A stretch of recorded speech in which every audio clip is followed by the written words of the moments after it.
smoking weed, don't really drinking, don't really do it anymore. Obviously, something from another spiritual realm. Yes, an evil entity. I just have to stand there and watch my crying son. I can't do nothing. I can't pick him up and take him. I have to hug him and I have to walk off and I have to leave him.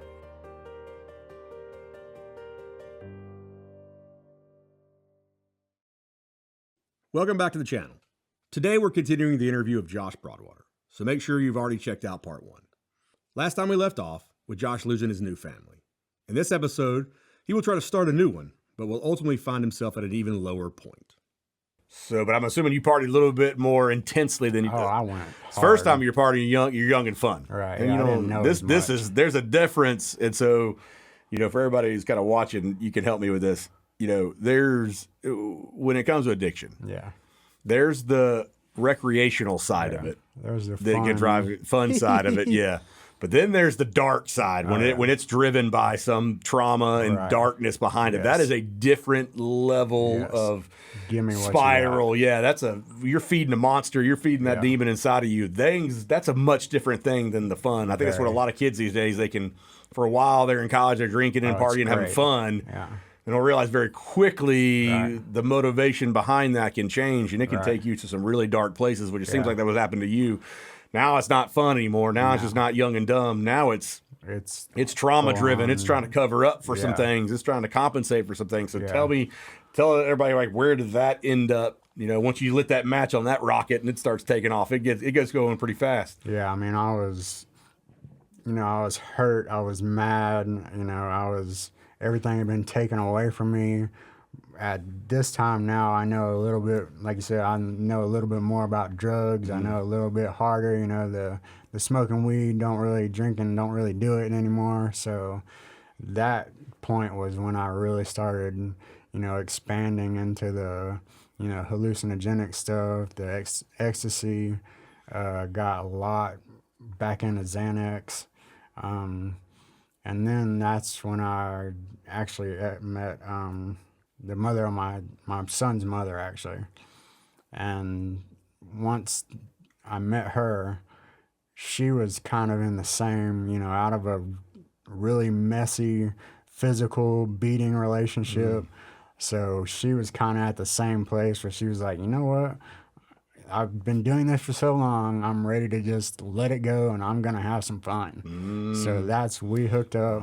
Two broken people find each other. Man. That's Satan's blender right there, man. That is not, so how did that relationship kind of walk us through that? Because obviously, you end up having a child there. So, but it started chaotically, started with some pretty bad foundations, and then but it wasn't, in the beginning it wasn't chaotic. It was just a bunch of like partying, just hanging out, having fun. It was, the new two lost souls kind of finding some little bit of healing with each other. Then sex, first date, it was on from that point. A lot of, in that arena, it was a lot of fun. But she was friends with my sister, so I kind of knew her name, but I didn't ever hang out before that. She'd always had a crush on me, so, we were, as far as the relationship part was really good in the beginning. Us together, it was a very loving relationship. But again, we were both just so broken. I was still into my stuff and not really, this was just a side fun thing. It was a relationship, yes, and I loved her and cared about her. But it was like, you weren't capable of that at that point. No, it was just part of the fun. Yeah. And so was it all bad though, or no? I'd probably say 50-50. We had enough to. We talked about having Grayson. He wasn't an accident or anything. We wanted to have a child together. From early on in the relationship, I knew. And now I would say I knew in my spirit that I was supposed to have a child with her. And so, we decided that. It was, we were using, but it wasn't super crazy, It was just a functioning using. And then, so she ends up, we tried several times to get pregnant. She got pregnant, was positive one time, but lost it early on because, at this point, this is now, 2014. So, we're in our late 30s. So she was, it's a high risk and everything. So kind of lost one, kept trying. She gets pregnant and end up having, my son in 2015. All right. So when you have your son, kind of give me an idea of what life was like. Were you working? Were you living? What kind of world did your son get born into? I was working a landscape job, and I was a foreman on a landscape crew. I ran the crew. It was just a guy that I'd end up meeting, and he had a landscape company, so he did it out of his house. So it was basically we were the only crew. I ran that. I was working landscaping. At this time, we'd moved in with my son's mother, her parents, because she knew she was going to be needing help. They were there, could help, at the time. So we ended up moving there. Good environment? Not bad, but her mom was blind and in not good health, so she was at home all the time.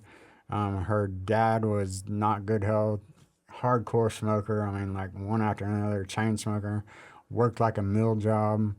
But the mother would just always on Grayson's mom, hey, I need this. So it was just always a real tense situation. So you're living with her parents. Right. But there was some weird stuff going on there. There really was. So the normal guy, a little bit of spirituality, probably surface level, right? Yes, decent amount.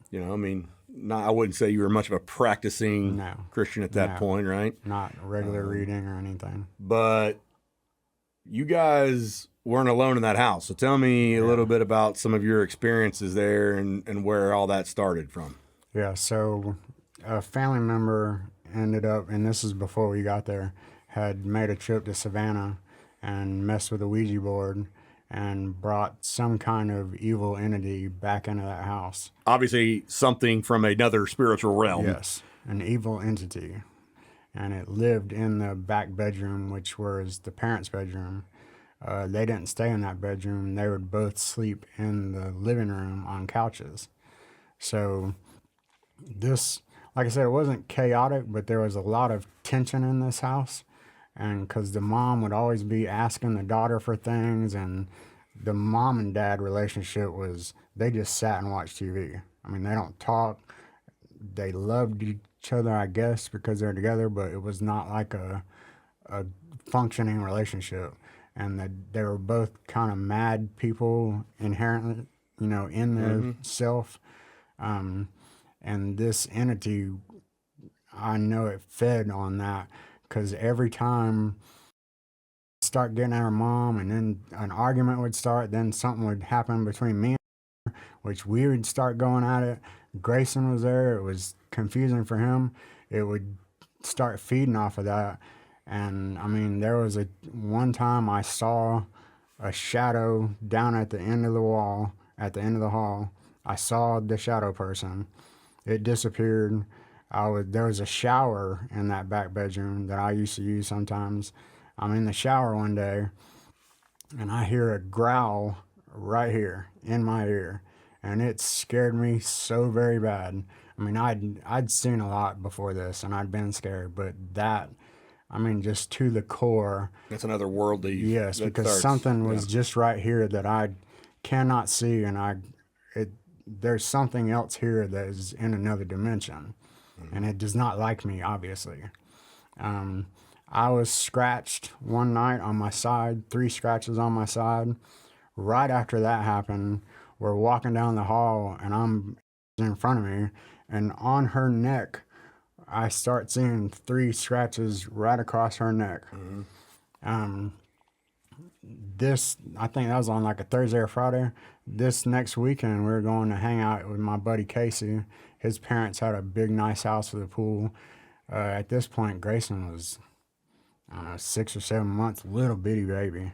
And so we go there for the weekend to hang out, pool party and everything.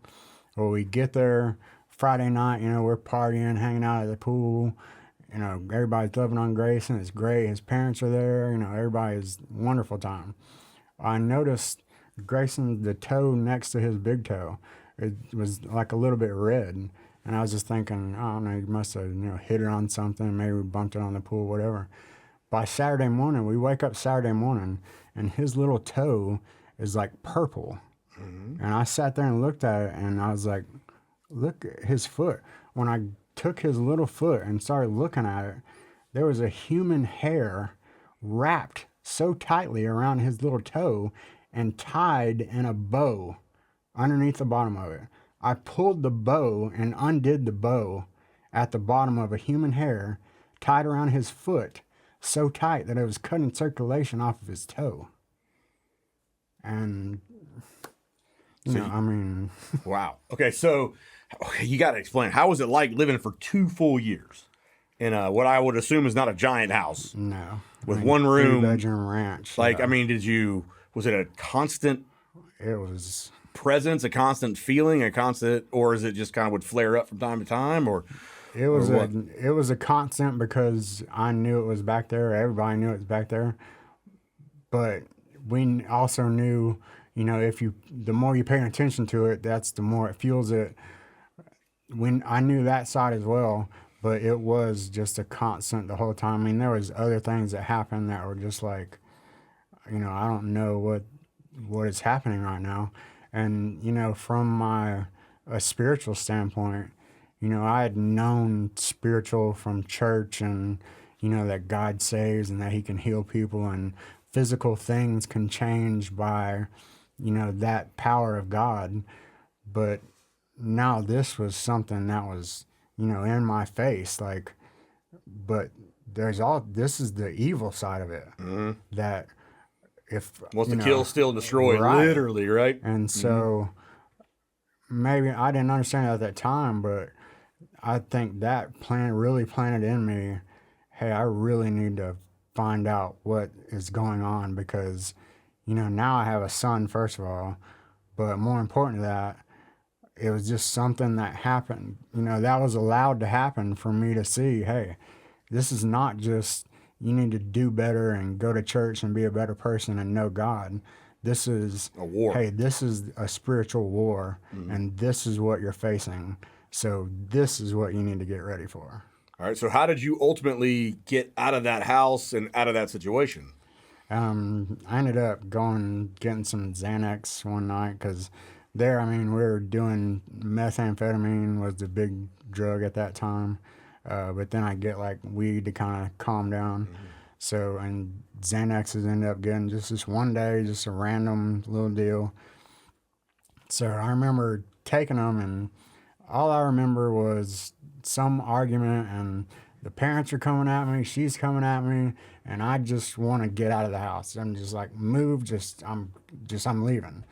Well, that's what happened in my mind. I was told I pushed the mother and she fell down. So the next day I'm just hanging out and sheriffs come up to the door and, ask for me and, oh, now I've got a child protective order against me and I have to leave now and I can't come within 100 feet of here or or this surrounding place. So from that point, I have to go pack a backpack of as much clothes as I can fit in a backpack, and I have to walk out of this house. And I'm telling these people, and everybody knows, even again, another person who has told me that they love me, but now, I'm not in it. And now none of these people will fight for me at all. And then these parents are on the side of the cops. They want me out too. And I'm just like, I have nowhere to go. I told them, I have nowhere to go. My son's here. I told the cops, I have nowhere to go. And they were like, we're here to take you away from here and to give you this and say you can't come back here. And that's what we're here to do. So that's what happened. And I just started walking. In the middle of nowhere, into nothing. Yeah, I just walked out of the neighborhood. And can't see your son. Down, yeah. Can't go home, back to where you were living. Can't see any of that, right? Where'd you end up going? Yeah, I walked around for, I don't know, 3 days. I mean, just walking around, trying to call people, trying to, hey, can you come pick me up? You got me a place to stay or whatever. Nobody would, I could hardly get people to answer by that time. And just walking, and I was just at the point, there's nothing else I can do. Would you consider this your lowest point, or did it get worse from there? That was the lowest point at that time. From beginning to that time, that was the worst it had been, because after walking around a couple of days, and I've got nothing, so I called her and I was like, look, you've got to come meet me at the front of the neighborhood or something. I got to at least see Grayson one more time. So she comes to the end of the neighborhood with Grayson in a stroller. Grayson's crying his little eyes out. He's 1.5 years old at this time. So he's born in 2015. This is 2016 late. So she pushes him to the end of the neighborhood. He's crying, and I have to tell my 1.5 son bye. But I can't explain nothing to him. I can't tell him, hey, I'm gonna have to leave, whatever. I can't tell him nothing. So I just have to stand there and watch my crying son. I can't do nothing. I can't pick him up and take him. I have to hug him, and I have to walk off, and I have to leave him. And the hopelessness in that moment must have been crushing. My heart was in my feet. I mean, death could have been so much better at that point than, that one moment and image is still just imprinted in my mind, and that's, emotionally, probably the hardest day of my life. Just seeing, I'm leaving, and at that point, I had no idea what was going to happen. I had nothing at all. The next thing I did from there was walk across the whole county to the hospital to 5150 myself. Yeah. So. All right. So you literally had nothing, and you were done to the point where you were. So if everybody knows, when you go to a hospital and do those kind of things, you're literally telling them, hey, listen, this is the end of the road. I'm going to hurt myself or somebody else. That's you better, or they put you on a 72-day hold. They lock you up. So you literally, from that, the only reaction you had to that moment was, I'm done. It's over. Either somebody intervenes or it's over. Honestly, at that moment, I was like a zombie. From that emotionally just crushing everything you could ever hope for, gone in a second. From that moment, honestly, to the hospital, I just remember thinking, just keep going. Because I was wearing like slides on my feet, sandals, and walking on the side of the road. By the time I got to the hospital, on the ball of my foot and my heel, I had big blisters on both my feet. I couldn't even walk by the time I got there. So it was just, I had no thoughts, not, I hope this gets better. I was just like, I'm going to hurt myself. If you let me go back out there, I'm going to kill somebody or I'm going to kill myself.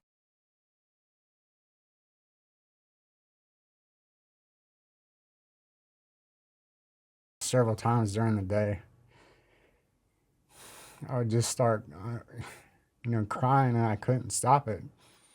You're not going to hold a job down doing meth. But at that point in my personal life, I was just telling God that I was sorry a lot.